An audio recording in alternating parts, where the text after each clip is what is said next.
I'm Pride Mukono, a social justice activist and a human rights defender, and also a political analyst and activist in Zimbabwe. And I've been working with the pro-democracy movement for the last 18 years as a young person, and very much interested and passionate about youth development and leadership. Is particularly their participation in governance processes to do with elections and the political leadership.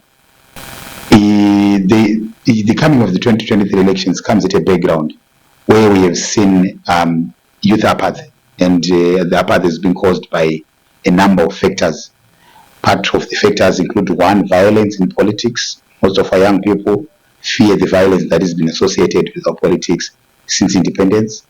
And secondly, the issue around lack of service delivery, or otherwise what I would call betrayal by politicians.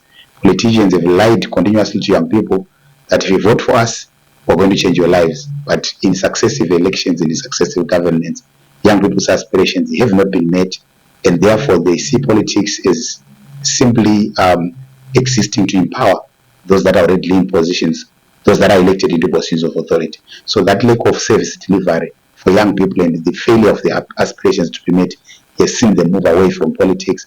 The second barrier that we've seen, which has contributed to low participation of young people, has been that young people lack skills and capacity. It is not enough to be young. In order to participate in politics, you must have the civic skills to organize, to influence your community, to mobilize fellow young people, and to be able to speak out, to articulate issues, to say these are the issues that we face as young people. And when you are able to do that, you are then able to participate effectively in politics. The fourth factor we have seen playing out is lack of financial resources. So young people lack financial resources to be able to participate in political campaigns. Our politics is very materialistic heavy. Voters and the electorate expect you to provide certain things, and even without providing certain things, the basic issues such as providing your campaign materials, being able to organize rallies, having the money to even communicate on social media platforms, which will then come back later on. So those are some of the key factors we've seen affecting young people's participation in elections. And for young women, it's even worse, because we're then talking of patriarchy and unpaid care and domestic work, where they have to do certain jobs at home, and therefore they cannot find time to go and occupy political spaces. Because if you look at how politics is organized, sometimes the time that rallies and meetings are organized are the time that young young women must be in their homes doing unpaid domestic care work. Firstly, we must understand how do you involve young people. So the first level of involvement is what we call denialism. So that is where young people are being denied an opportunity by government. The second level, and the very petty level, is tokenism, which is basically what we are seeing in Zimbabwe, where young people are simply involved for purposes of political expedience and being involved for purposes of capturing their demographic group for selfish political ends by those that are at the powers that be. If you look at Section 20 of our Constitution, it is very clear that young people should be accorded genuine opportunities for participation in governance, in economic affairs, in social affairs of the country, and they must be empowered to be able to do this. And we have not seen anything. For example, since 2013, we do not have a youth act that is in compliance with Section 20, which is quite a big letdown for young people, given that 67.7% of the country is aged between 15 and 35. We should be having a youth act that says how do young people enjoy the rights set out in the Constitution. We also have a situation where, because of tokenist, we recently saw Constitutional Amendment number 2, which introduced 10 proportional representation seats for young people. I mean, if you look at 10 seats, it is meaningless given the population of young people, and the majority of those are going to be taken from political parties where they are appointed by old people whose agendas are clearly not consummate with the needs and aspirations of young people. So that is a very serious gap that our official institutions, if you look at the Zimbabwe Youth Council, currently the board is defunct. It doesn't have a functional board that is representative of the various interests of young people. We also look at the ministry itself, is led by Kirsty Coventry. It has been one of the worst performing ministries. If you then look at the ZEC itself has not put in place measures to ensure young people participate in politics and elections. If anything, ZEC recently gazetted fees for as high as $1,000 for parliament and $100 for contesting as a councillor for nomination fees, which means that the majority of young people can't even earn that.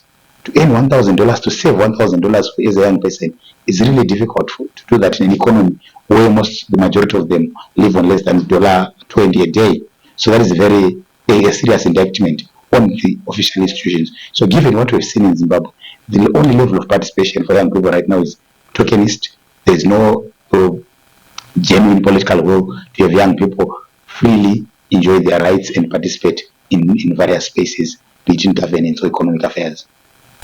The issue is still that the majority of young people are not registered to vote, and this is due again to the various barriers that I earlier on indicated, particularly structural barriers such as where you will stay, because for you to be able to vote in a particular election, you have to be registered in a constituency you're going to stay in a polling station that we are going to be able to vote. The majority of young people are mobile, so they're either students or they're looking for opportunities also. So they may be registered, say, in Warren Park constituency where I stay, but by the time the election comes, a young person would have found an opportunity in Plant in Bulilim, and there's no time for them to transfer their vote. The bulk majority of young people also do not have access to national documentation because of various reasons. They don't have access to national documentation, and that has been an inhibiting factor for them to be able to then participate in elections. And the most more important, like I said, they find no reason. The majority of young people don't have a reason to vote.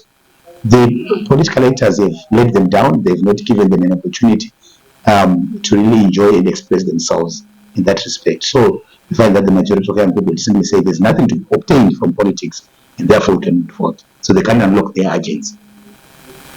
So any last word then to young people who want to come into politics? The key issue is that young people must participate in politics, because whether they do or they don't, politics will affect them, will affect us all.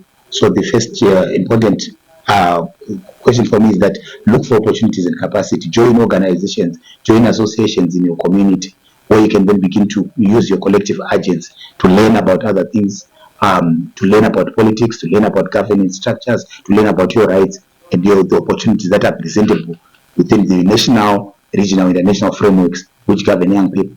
The second issue is also read. I think most young people now think Twitter is a library or WhatsApp is a library. It is not. It's very important to read. In order to do so, you can then take advantage of social media to look for good blogs that are very valuable, that give you valuable information, to join WhatsApp groups where intense and objective debates take place. All those are platforms where young people can go on and learn. They can also use social media again to network with other young people, not just in Zimbabwe, but across so many borders, because that's the opportunity of the information highway. There's an opportunity to really get a lot of information from so many spaces and share experiences and knowledge. And when they do that, they must also be able to build a strong grassroots movement, which is what is currently lacking. So there must be a strong grassroots movement of young people in different communities, in different areas, but which all pushes and ensures that young people are capacitated enough and have enough resources and skills to participate in politics, because ultimately no one is going to come and rescue young people. It is up to themselves, it is up to us as youths to say, so far and no more, and nothing for us without us. For these and other stories, visit our website www.263chat.com. Follow us on Twitter at 263chat and like our Facebook page 263chat.